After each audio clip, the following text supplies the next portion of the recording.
महबूब के घर में महीना महीना चूल्हा नहीं जलता था।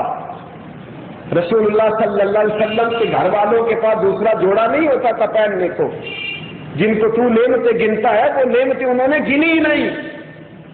उन्होंने शऊर को नेमत समझा, दीनदारी को नेमत समझा, रब करीम की बंदगी को नेमत समझा। मेरे अजीज गौर फरमाइए, मेरे रसूल पाक सल्लल्लाहु अलैहि वसल्लम ने फरमाया मैं शुक्रगुजार बंदा बनना चाहता हूँ। हजरत अबू हुरैरा रज़ियल्लाहु ताला अन्हु फरमाते हैं हम असहाब सुफ़ा 70 के करीब सहाबा होते थे। कभी कभी ऐसा भी होता था कि खाने को कुछ नहीं होता था। फरमाते एक दिन ऐसे हुए कि 3 दिन गुजर गए, खाने को कुछ भी न मिला, खाने को कुछ भी नहीं मिला। हमारे पास तो बड़ी नेमतें हैं ना, फिर भी हम देखते हैं कि कोई बड़ी दावत आ जाए, बड़ी दावत, कुछ भी ना मिला खाने को। फरमाते मैं दर रसूल पे हाजिर हो गया, इसलिए कि महबूब पाक अलैहिस्सलाम अल्लाह की सारी नेमतें तकसीम करवाने वाले हैं। हुजूर के आस्थाने पे कहते मैं आगे बढ़ा ना तो नबी पाक का चेहरा देखा तो हुजूर के चेहरे पे भी नकाहत है। दिलों का हाल जानने वाले महबूब कहने लगे अबू हुरैरा लगता है तूने 3 दिनों से रोटी नहीं खाई। अर्ज़ की हुजूर नहीं खाई। पर मैं तूने 3 दिन से नहीं खाई तो मैंने 4 दिन से कोई नहीं खाई, मैंने 4 दिनों से कोई नहीं खाई। बुखारी मुस्लिम में मौजूद। सुना मुझे 4 दिन हो गए, चल आज अबू बकर से कहते हैं हमें दावत खिलाए। बेतकल्लफ दोस्त जो होते हैं ना, बेतकल्लफ उनसे बात हो जाए, चल अबू बकर से कहते हैं हमें बोले दावत खिलाए। कहते सैयदना सिद्दीक़ अकबर के दरवाजे पर दस्तक दी तो उनकी आंखें अंदर की तरफ धसी हुई है, चेहरा उतरा हुआ है। हुजूर ने चेहरा देख के फरमाया अबू बकर लगता है तूने भी 3 दिन से रोटी कोई नहीं खाई। तो हुजूर नहीं खाई। फरमाया तू भी आ जा साथ ही। हजरत उमर के दरवाजे पे महबूब के गुलामों को पता नहीं कहां से पता चलता है कि महबूब की हर अदा को ही अदा करना है। अगर महबूब ने नहीं खाया तो उन्होंने भी कोई नहीं खाया। हजरत फारूक आजम के दरवाजे पर दस्तक दी, सैयदना उमर फारूक बाहर आए तो चेहरा उतरा हुआ, आंखें धसी हुई है। मेरे महबूब तो गए थे ना कि चलो उमर से दावत खाते। सैयदना उमर बाहर आए तो धसा हुआ चेहरा, धसी हुई आंखें, उतरा हुआ चेहरा। मेरे महबूब पाक ने फरमाया उमर क्या हाल है? तो सैयदना फारूक आजम छम छम रोने लगे।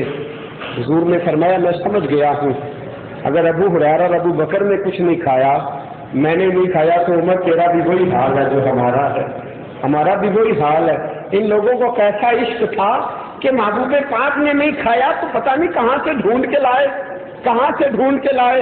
मेरा विजदान ये कहता है कि चूंकि नबी पाक ने 4 दिन से नहीं खाया, बाकियों ने 3 दिन से नहीं खाया, एक दिन के बाद उन्हें पता चला होगा कि हुजूर ने कल से खाया नहीं, उस दिन से इन्होंने भी छोड़ दिया, खैरात शुरू कर दी, खाया ही। फरमाया क्या हालात है? कहा हुजूर घर के अंदर हालात अच्छे नहीं। फरमाया चलो एक मेरा यार अंसारी है उसके पास चलते। हजरत अबुल हैसम अंसारी रज़ियल्लाहु ताला उनके बाग में पहुंच गए। मेरे रसूल करीम सल्लल्लाहु ताला अलैहि वसल्लम ने उनके बेटे से कहा तुम्हारा बाप किधर है? तो कहा वो एक कुएं पे ठंडा पानी लेने गए। पर मैं जा उन्हें जाके बता रसूल पाक आए, जाके बतला। सर के ऊपर मटका रखे वो सहाबी आ रहे थे, रस्ते में बेटे ने बतलाया अब्बा जी घर में नबी पाक आए। इतनी तेज दौड़े कि मटका टूट गया, मटका टूटा और वहीं खड़े रोने लगे। कहने लगे मेरे घर में, वाकई मेरे घर में? मैं को जी तो मेरा माफी सोना तो मैं क्यों करूँ सुनू भामा, वो मेरे बड़दा ना ही तो मैं कई लाख वसीले पावा, मेरे बड़दा ना मैं कई लाख वसीले पावा। कि लंघ कई महीने ते बरस गए, दीद नु दीदे तरस गए। कहा मेरे घर महबूब का जलवा और मेरे घर में? उसे आदि दौड़े हुए आए, या रसूल अल्लाह मेरे घर में? महबूब ने फरमाया भूख बड़ी लग रही थी, तू मेरा यार है, मैंने कहा रोटी खा के आता। झाट के गए, खजूरें तोड़ी, अंगूर तोड़े, प्लेट में रखे और नबी साहब के सामने रख के ना तो फिर रो पड़े। کہنے لگے حضور دیکھے میں کتنا بیوقوف تھا، میں پانی بھرنے چلا گیا۔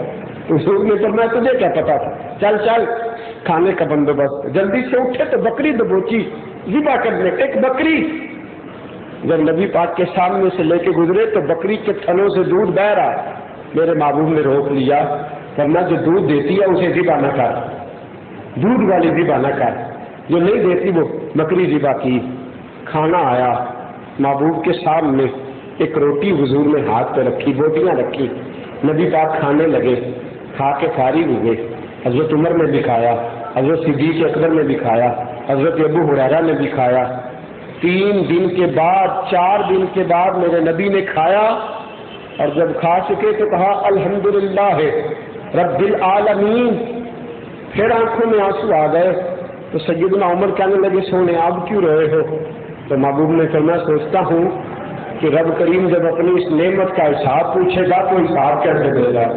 ثم لتسألن یومئذ عن النعیم، یہ جو کھایا ہے اس کا حساب بھی تو دینا۔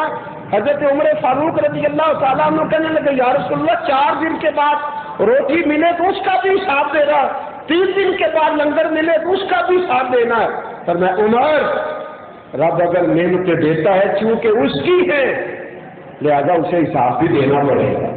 میرے دوست جب وہ تجھ سے نعمتوں کا حساب پوچھے گا پھر یہ بھی سوال کرے گا۔ میرے نبی پاک صلی اللہ علیہ وسلم نے فرمایا اللہ قیامت کے دن یہ بھی پوچھے گا مال کمایا کہاں سے تھا، یہ بھی پوچھے گا لگایا کہاں تھا، کمایا کہاں سے تھا، اور پھر دونوں نے احساس پیدا کر نعمتوں کا۔